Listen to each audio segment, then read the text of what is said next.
आपने कभी सोचा है कि लिपस्टिक की एक छोटी सी लाइन या फाउंडेशन की एक लेयर आपके हेल्थ को किस हद तक अफेक्ट कर सकती है?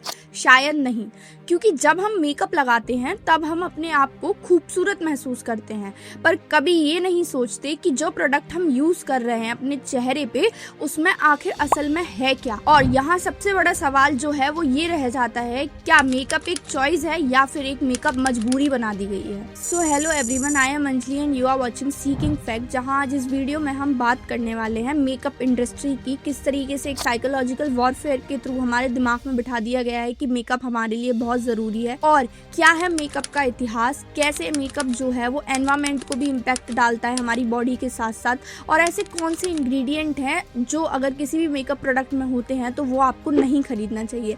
अगर आपको इस सब चीज़ की जानकारी देखनी है या जाननी है तो इस वीडियो को आखिरी तक देखिए। तो आइए सबसे पहले मेकअप के इतिहास के बारे में जानते हैं। मेकअप का इतिहास की शुरुआत हुई 6000 साल पहले, जब क्लियोपैट्रा के लोग अपने होठों को लाल करने के लिए बीटल्स को क्रश करके अपने होठों पे लगाते थे।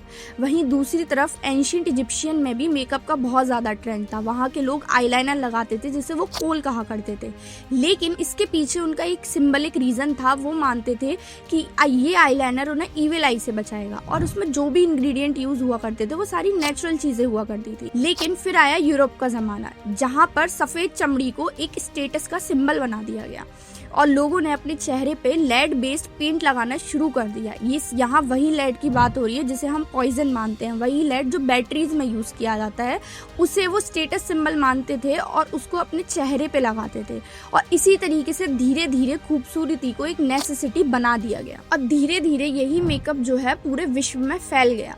1900 तक मेकअप जो था वो सिर्फ एक्टर्स तक ही सीमित था, लेकिन वर्ल्ड वॉर सेकेंड के बाद इसका कमर्शलाइजेशन शुरू हो गया और फिर कॉस्मेटिक कंपनीज ने एक सिंपल फॉर्मूला समझा, अगर लोगों को इनसिक्योर फील करा दो तो हर प्रोडक्ट खरीदेंगे।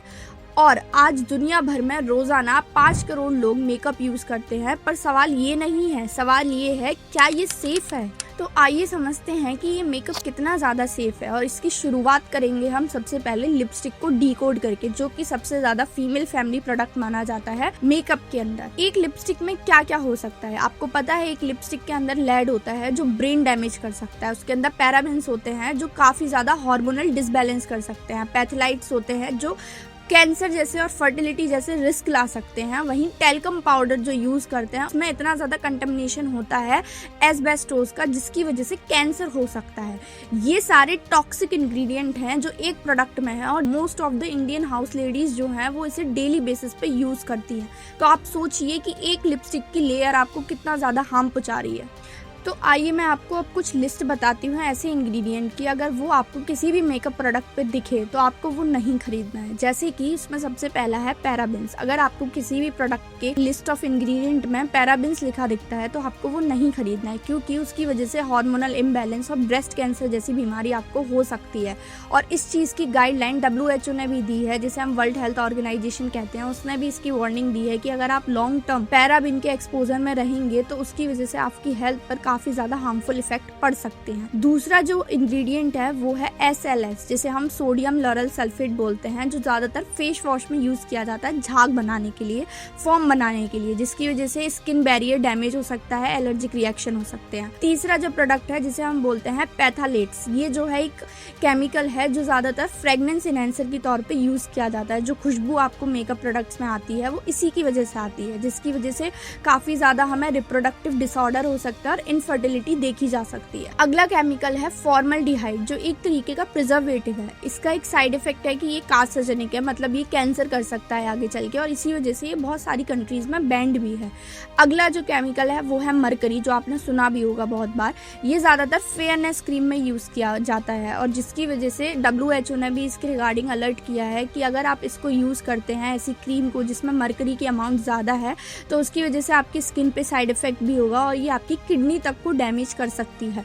जो लास्ट केमिकल है वो है हाइड्रोक्विनाइन, जो एक स्किन वाइटनिंग एजेंट है। इसकी वजह से क्या होता है कि अगर आप ऐसे प्रोडक्ट को यूज़ करेंगे जिसमें ये केमिकल है तो उसकी वजह से आपकी स्किन जो है वो पतली हो जाएगी, डार्क हो जाएगी और आगे चल के कैंसर के रिस्क बढ़ा सकती है। 2023 की जर्नल ऑफ क्लिनिकल डर्मेटोलॉजी की रिपोर्ट के अकॉर्डिंग ये देखा गया है कि डेली यूजेस प्रोडक्ट में SLS बहुत ज़्यादा देखा गया है, जिसकी वजह से 40% ज़्यादा चांसेस बढ़ जाते हैं स्किन सेंसिटिविटी होने के।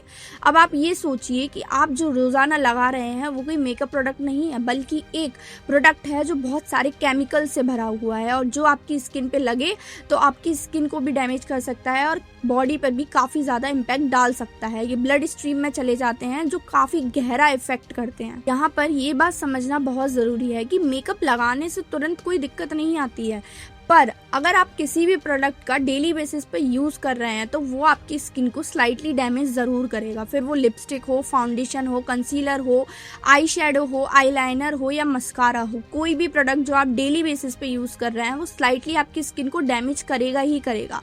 आपने देखा होगा कि बहुत सारी टीनेजर लड़कियां जो हैं वो डेली मेकअप यूज़ करती हैं, जिसकी वजह से उनमें कहीं ना कहीं हार्मोनल डिसबैलेंस या हार्मोनल डिस्ट्रप्शन देखा जाता है। वहीं अगर आप लॉन्ग टर्म फाउंडेशन का यूज़ करते हैं तो पिगमेंटेशन के चांसेस बढ़ते हैं और उसी के साथ साथ आपकी स्किन पतली होती चलती है। मस्कारा या आई प्रोडक्ट यूज करने से आपने देखा होगा कि आई लैश फॉल के चांसेस काफी ज्यादा बढ़ जाते हैं। और सबसे बड़ा डरावना पार्ट इसका ये है कि ये सारी चीजें दिखाई नहीं देती हैं, बस अंदर ही अंदर चलती रहती हैं। और इसमें सबसे बड़ी आयरनी ये है कि जिसे हम सुंदरता के लिए लगाते हैं वही हमारी सुंदरता छीन रहा होता है धीरे धीरे। आपने कभी ये सोचा है कि ये मेकअप की तरफ इतना ज़्यादा टिल्ट कहाँ से आया है? ये वही इनसिक्योरिटी से आया है जो सारी मेकअप इंडस्ट्री ने खड़ी करी है। जैसे कि अगर कोई काला है तो उसे बोला जाता है ये स्किन वाइटनिंग क्रीम यूज़ करो तो तुम गोरे हो जाओगे। अगर किसी का मोटा चेहरा है तो उसे बोला जाता है ब्रॉन्जर का यूज़ करो तो पतला दिखेगा। आंखों में गड्ढे हैं, कंसीलर यूज़ करो। अगर आंखें छोटी हैं, काजल का यूज़ करो। तो ये सारी चीज़ें इनसिक्योरिटी मार्केटिंग के थ्रू आई हैं जो मेकअप ब्रांड्स ने प्रमोट करी हैं। लेकिन ब्रांड्स हमें ये चीज़ें कभी भी डायरेक्ट नहीं कहते हैं, वो हमें ये चीज़ें दिखाते हैं। वो कैसे दिखाते हैं? वो बोलेंगे आप थोड़ा गोरा और हो जाते तो आप और अच्छे लगते, अगर एक्ने थोड़ा छुप जाता तो परफेक्ट लगता, लिप थोड़ा प्लम हो जाता तो और कॉन्फिडेंस बढ़ता। ये एक पूरी तरीके से साइलेंट साइकोलॉजिकल वॉरफेयर है जिसमें इंडस्ट्री जीत रही है और हम सब हार रहे हैं। हमने ये कभी रियलाइज़ ही नहीं किया कि ये सारी चीज़ें हमारे दिमाग में डाली गई हैं ताकि मेकअप ब्रांड्स अपने प्रोडक्ट को बेच सकें। अगर हम इंडिया की ही बात करें तो इंडिया का ही ब्यूटी मार्केट पूरा 2025 तक 2 लाख करोड़ के पार हो जाएगा। इंस्टाग्राम रील्स, यूट्यूब इन्फ्लुएंसर्स और ब्रांड कोलैब्स ने एक नया नशा शुरू किया है जहां पे बहुत सारे मेकअप प्रोडक्ट्स या मेकअप ब्रांड जो है वो कोलैब करती हैं और अपने सारे मेकअप प्रोडक्ट्स को इनके थ्रू बेचती हैं। लेकिन यहाँ पे आयरनी ये है कि ये सारे चीप प्रोडक्ट्स हैं जो ज़्यादातर ऑनलाइन बिकते हैं, वो चाइना से इम्पोर्ट होते हैं। इनकी जो इंग्रेडिएंट लिस्ट होती है वो वेग होती है, मतलब उसमें क्लियरली नहीं बताया जाता है कि कौन कौन से केमिकल्स या कौन कौन से इंग्रेडिएंट इसमें यूज़ किए जा रहे हैं और इसका जो सेफ्टी स्टैंडर्ड है वो भी बिल्कुल ज़ीरो होता है, जिसकी वजह से बहुत बार लोग इन्हें खरीद लेते हैं और उनके स्किन पे काफ़ी हार्मफुल इम्पैक्ट होता है। इसका इन्फ्लुएंस ये है कि आजकल के बच्चे भी मेकअप यूज़ करते हैं। आपने इंस्टाग्राम पे या यूट्यूब पे देखा होगी काफ़ी छोटे छोटे बच्चे, छोटी छोटी लड़कियाँ आजकल मेकअप यूज़ करने लग गई हैं क्यूट बनने के लिए या कैमरा में रेडी दिखने के लिए या फिर ट्रेंड फॉलो करने के लिए, जो कि उनकी स्किन पे आगे चल के बहुत ज़्यादा साइड इफेक्ट क्रिएट कर सकता है। लेकिन क्या आप सबको ये पता है कि जो हम मेकअप प्रोडक्ट यूज़ करते हैं वो हमारी बॉडी या स्किन के अलावा एनवायरनमेंट के लिए भी बहुत ज़्यादा हार्मफुल होते हैं। एक लिपस्टिक के ट्यूब को बनाने में जो प्लास्टिक यूज़ होती है वो 500 साल तक नहीं गलती है, और जो हाइलाइटर में हम ग्लिटर का यूज़ करते हैं वो एक तरीके का माइक्रोप्लास्टिक होता है जो ओशियन में जाके फिश के अंदर चला जाता है। और अभी भी दुनिया के कई पार्ट्स में मेकअप टेस्टिंग जानवरों पर ही होती है, आंखों में केमिकल डालकर ऑब्जर्व किया जाता है। तो अब क्या करें? इसका सॉल्यूशन क्या है? क्या मेकअप बंद कर देना चाहिए? नहीं, लेकिन हमें स्मार्ट होना होगा। सर्टिफाइड ऑर्गेनिक ब्रांड्स को चूज करो, पैराबेन्स, SLS, पैथेलाइट फ्री प्रोडक्ट्स को लो, लेबल पढ़ो, ब्लाइंड ट्रस्ट मत करो, स्किन केयर पे फोकस करो मेकअप से पहले। एंड मोस्ट इम्पॉर्टेंट, मेकअप को चॉइस बनाओ, मजबूरी नहीं। और याद रखो, जो चेहरा मेकअप के बिना खिलता है वही असली ग्लो होता है। मेकअप गलत नहीं है, पर उसका ब्लाइंड यूज आपके लिए खतरनाक बन सकता है, क्योंकि खूबसूरती अंदर होती है, लिपस्टिक के नीचे नहीं।